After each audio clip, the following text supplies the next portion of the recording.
The leaders of the European Union, 26 of them, except Orban, of course, have presented a declaration of support for Ukraine ahead of the Trump meeting in Alaska.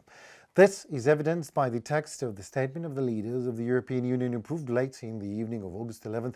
European Pravda media reports on that. We, the leaders of the European Union, welcome President Trump's efforts to end Russia's war of aggression against Ukraine and to achieve a just and lasting peace and security for Ukraine. Meaningful negotiations can only take place under conditions of a ceasefire or a reduction in hostilities. The European Union underlines Ukraine's inalienable right to choose its own destiny and will continue to support Ukraine on its path towards EU membership.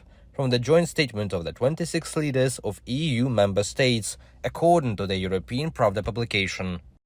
Trump also reminded reporters that it was under his administration that Ukraine received first Javelin anti-tank missiles, which it used to destroy Russian armor during the early days of Russian criminal invasion. Tanks that, according to Trump, would have reached Kiev, as Trump said it, within 4 hours. Otherwise, if they, another quote, did not mistakenly advance not along the highway but through the fields. End of quote.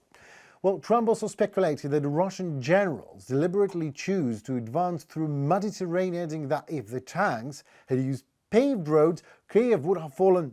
A statement widely mocked for showing little, if any, understanding of what actually tanks are for and what actually happened back then in 2022.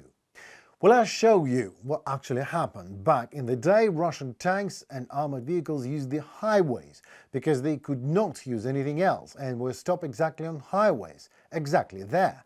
These roads became the roads to the failure, literally, failure to quickly capture another country's capital, and all country, all Ukraine, the failure of the entire strategy and that ill ideology of the Kremlin, resulting in a stalled, protracted positional warfare that we see now, that we are observing now, that almost got Russia destroyed on the battlefield. If US and partners would only have been more realistic about what's going on and decisive back then, and if not those many ifs that happened over the course of these 3.5 years.